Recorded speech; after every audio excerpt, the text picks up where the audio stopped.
Welcome to the JTV Caribbean News. I am Sean Rose. Guyana's President David Granger pardoned 11 women who are scheduled to be released from prison on Monday. Several of the women were convicted for non-violent crimes. President Granger, in his weekly television program, explained that he hopes to make it a tradition to pardon young women for Christmas and young men for Guyana's independence. He said special attention is to be given to mothers. The president presented the argument that the longer a person remains in prison, the higher the likelihood that the person may become a repeated offender. However, he issued a warning, stating that pardoned persons who end up in jail would have to stay behind bars until the end of their sentences. Granger, who in the past has been criticized for pardoning persons, said those pardoned will not have their criminal record erased. He said a pardon is granted on the advice from the Ministry of Public Security, and so his decision is not arbitrary. The president said plans are in the making to provide rehabilitation services for pardoned prisoners. With its growing popularity as a tourist destination, Cuba is ending 2015 with an encouraging development of the sector, able to inject over $2 billion a year into its economy. According to preliminary data from January to November, 3,139,837 people traveled to the country, equivalent to a 17.6% growth compared to the figure recorded for the same period of 2014. The figure exceeded the total amount of foreigners who arrived in the island last year, which stood at 3,02,745. and confirms the possibility of breaking, for the second consecutive time, the record of international visitors to Cuba. According to data provided by the analyst, by the end of November, Canada consolidated its leadership as the main source of tourists to the island, with an increase of 12.1%, followed by Germany 26%, the United Kingdom 26.5%, France 33.1%, Italy 18.3%, and Spain 35%. A year ago, the President of Cuba and the United States announced their intention to move towards normalization of relations. Since then, the flow of tourists to the island has not stopped growing. However, the laws governing the U.S. embargo against Cuba remain the main obstacle for the tourism industry. Cayman Islands has selected around 700 Caymanians for the National Community Enhancements Program to offer temporary employment during the holidays. Around 275 persons were placed at the Department of Environmental Health. From building a tire road with recycled tires to cleaning out supply store buildings to fleet maintenance, the DEH said they have a wealth of labor-intensive projects for their temporary employees. The Environmental Health Department said the work is making a financial difference for ordinary families when it matters most. One lady mentioned she has 7 children, and she wanted to get a week prior to Christmas so she gets enough money to buy her kids some presents. So yeah, it makes you feel good.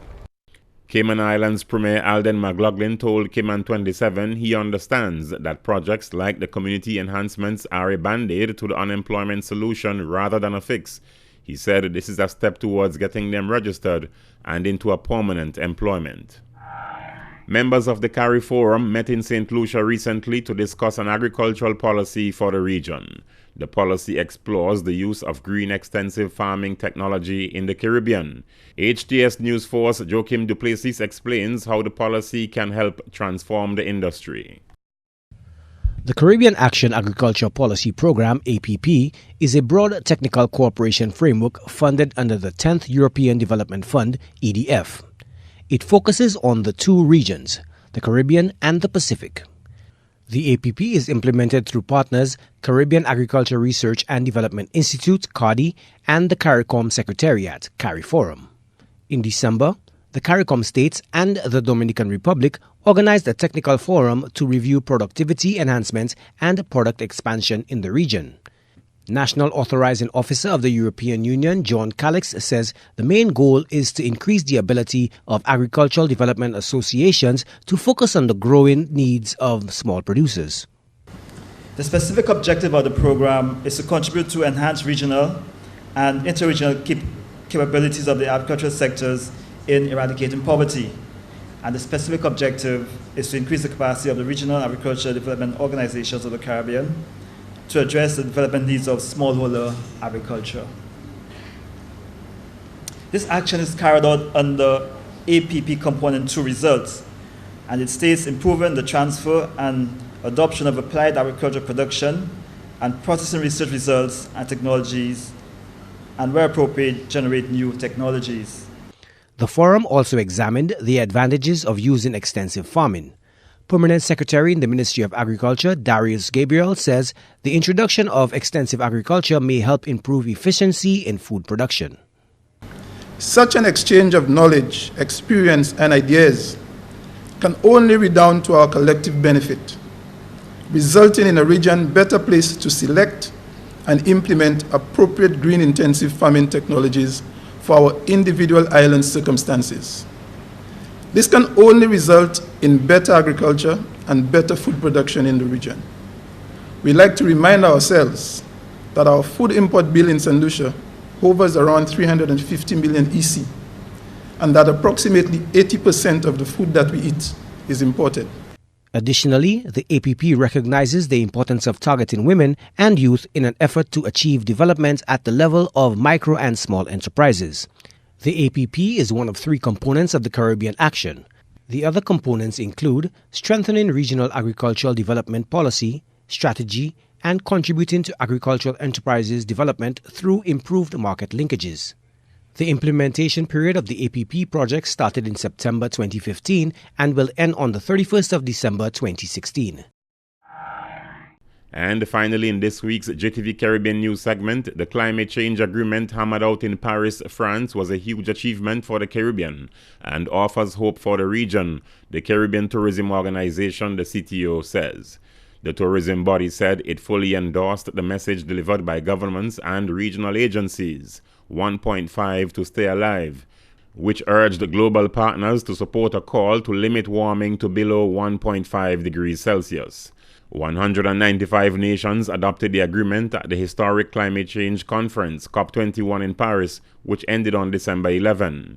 Meanwhile, CARICOM Secretary General Owen LaRocque has hailed CARICOM's team of negotiators for their focused and unified campaign that helped CARICOM get its red line climate change issues represented in the final agreement.